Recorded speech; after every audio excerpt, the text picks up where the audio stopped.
And let's get into our first round rules right here. It's just as simple as this, ladies and gentlemen. A great take gives you 200 points. A good take gives you 100 points. An okay take gives you 50. And a bad take, you come home empty-handed, 0 points. Let's get into our first topic. A game that was watched by over 27 million people yesterday. Michigan, Alabama, 1-4. There's a reason everybody wanted this matchup. I guess I'm speaking for myself right now. Bama versus Michigan. It lived up to the billing, came down the wire. Alabama coming up short in overtime. Michigan pulling away with a big-time tying drive in regulation and the go-ahead drive in OT to win 27-20. So I will start with you, Devin. Considering all the noise and all the stuff around this Michigan program over the last few months, do you think this win over Alabama to get them to the national title game, has this essentially put to bed all of the narratives and the notions regarding their sign-stealing scandal? No, not yet. I'm gonna say that they got to win the whole thing. Once they win the whole thing, I feel like that's going to really quiet the noise. Because ask our guy Tim, ain't that right, Tim? Ain't that how the Patriots really got their scandals? Man, why? It was because guns are blazing tonight. Multiple championships. Because we ain't never heard nothing else about none of the gates anymore when it comes to New England. So I just think that the Michigan Wolverines had put themselves in good position to actually put this stuff to rest, for the simple fact because they went through a lot throughout the whole regular season, whether, Coach Harbaugh being suspended, somebody else got to take over, the play calling. Nobody really believed in Michigan. Nobody really wanted Michigan to even really be in the playoff hunt, really. And then, here comes Alabama, where it's a team that everybody kind of scratched their head on like, dang, how did they get in over Georgia? And Alabama put up a good fight. And, and Michigan was able to overcome that good fight from Alabama, from a team that everybody kind of scratched their head on. So I just think that it's not put to bed, but it's getting laid down. They just got to put the covers on by winning the whole thing. That's fair. And obviously, you will have people come out of the woodwork, so to speak, if Washington were to beat. We'll get into Washington later in this next segment. But if Washington beats them in the national title game, you'll have all the people coming out trolling Harbaugh, trolling Michigan. So that's I'm actually going to give you a great take there, Devin. That's a great take. So right now, there you go in first place, the full 200 points for you there, my man. Great take right there. To Tim, right now to Tim. And again, shots fired right at you right off the bat. Your first appearance on the Grid Network show. And Devin is just coming right at you. So I will ask you, and listen, you were a fan of a team that was involved in their fair share of scandals. Do you think Michigan yesterday put the whole narrative and the notion to bed about the sign-stealing scandal by beating Alabama? I think they 100% did. And here's the thing.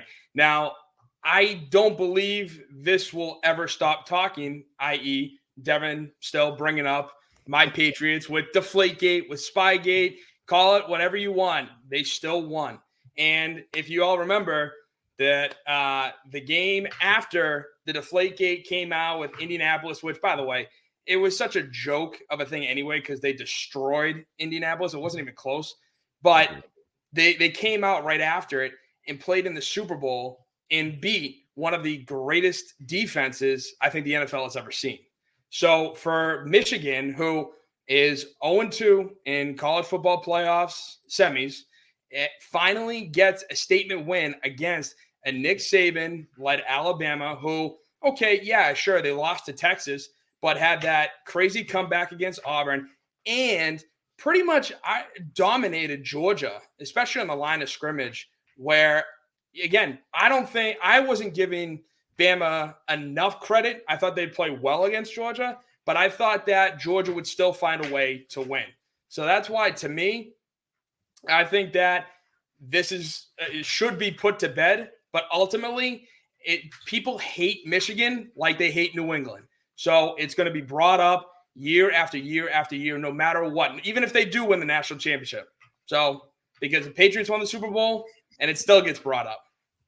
It does. And obviously there was, even before this, there was a lot of vitriol towards Harbaugh. I've defended Jim Harbaugh for years. I think he's one of the 5 best football coaches, college and pro, in all sports. I think he's as good as they come. And obviously with the Ohio State, losing to Ohio State every year. So there was all that stuff coming in. So I think it's makes some fair points. So Tim, I'm going to give you right now a great take to tie you up there with Devin at the top. I think you're making some great points all around regarding, the ability. Again, and this is not the Alabama of old. I've said time and time again that this is the best job, in my view, that Nick Saban has ever done. Not to make this sound like Alabama's a bunch of underdogs and not that good, but certainly not as dominant as Bama teams in the past. So to be able to out-coach Nick Saban in certain respects, I thought was highly impressive by the Wolverines. Finally, to you, Mike Guido, did Michigan put to bed some of the narratives and the notions regarding their sign-stealing scandal by beating Bama last night?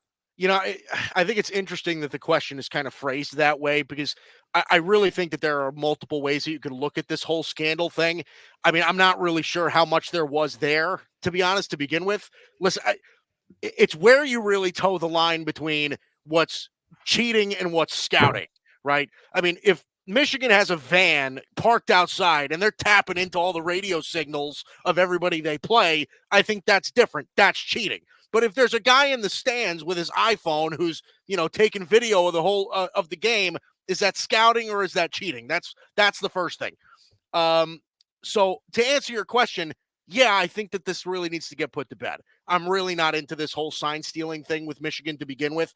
If you really had any doubt, I don't know that it took this game for it to happen. I thought it was once they beat Ohio State, I think that was kind of where you kind of drew the line of where this thing could have gotten put to bed. Listen, Michigan, they don't have to prove how good of a football team they are, right? This is one of the best defensive football teams in the entire country.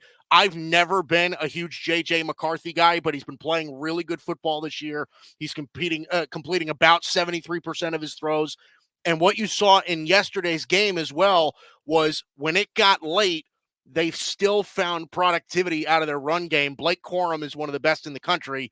So, yes, I think that this should be put to bed. Jim Harbaugh has done an amazing job since he's been there. It wouldn't shock me if he left Michigan altogether to go to the NFL next year. But again, we'll see what happens. But listen, I've said it from the beginning. I thought that Michigan was the best team in the country, and they didn't need sign stealing to do so. I completely agree with you. I think you make a great point about J.J. McCarthy. Like my biggest concern from him is I wasn't sure if he was a dude that could play from behind.